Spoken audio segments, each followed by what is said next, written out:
चिराग पासवान दावे से कहते हैं कि 10 नवंबर के बाद नीतीश कुमार सीएम नहीं रहेंगे। तेजस्वी यादव के निशाने पर भी बीजेपी कम और नीतीश कुमार ज्यादा है।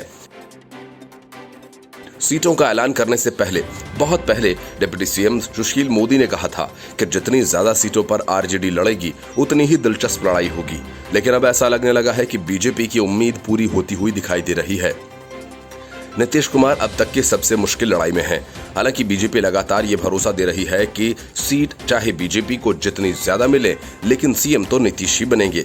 लेकिन ये बातें हैं, बातों का क्या।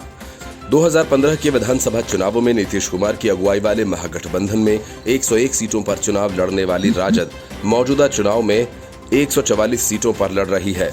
इतना ही नहीं, महागठबंधन की पार्टियों में सबसे मजबूत आरजेडी अपनी ज्यादातर सीटों पर जेडीयू के खिलाफ लड़ रही है।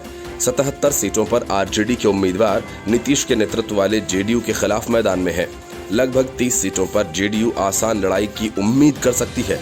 इसके ठीक उलट राजद 110 सीटों में से 51 सीटों पर बीजेपी के खिलाफ है। बाकी 59 पर बीजेपी को आसान जीत की उम्मीद है। 5 आरजेडी प्रत्याशी पूर्व मुख्यमंत्री जीतन राम मांझी के हिंदुस्तानी आवाम मोर्चा सेक्युलर की पार्टी के खिलाफ चुनावी मैदान में हैं और 11 वीआईपी के खिलाफ इलेक्शन लड़ रहे हैं। आरजेडी का कहना है कि सीटों के निर्धारण के सामाजिक वास्तविकताओं की जमीनी हकीकत को ध्यान में रखकर टिकट दिए गए हैं। ये एक संयोग है, आखिर में बीजेपी को फायदा मिल सकता है। संभव है कि वह एनडीए में सबसे बड़े दल के रूप में उभरे या फिर चुनाव के बाद सिंगल लार्जेस्ट पार्टी के तौर पर सामने आए। आरजेडी के एक नेता ने कहा कि तेजस्वी यादव महागठबंधन के सीएम उम्मीदवार हैं। साथ ही हर सीट का अपना सामाजिक गणित है। कई सीटों पर 2000 से 5000 के मार्जिन के साथ इस बार कड़ी लड़ाई होगी। दूसरी ओर चिराग पासवान बीजेपी के उम्मीदवारों का खुला समर्थन कर रहे हैं और नीतीश को साथ लेकर जेडीयू की संभावनाओं को कम कर सकते हैं। नीतीश ने बीजेपी के कई नेताओं पर नाराजगी जताई। उन्होंने एलजेपी के टिकट पर चुनाव लड़ने से इनकार कर दिया। उनमें से एक दिनारा से प्रत्याशी राजेंद्र सिंह हैं, जिन्हें बीजेपी कैडर का समर्थन मिल रहा है। बीजेपी नीतीश को विश्वास में लेने की कोशिश कर रही है। वह सीएम रहेंगे चाहे जितनी भी सीटें जीतें।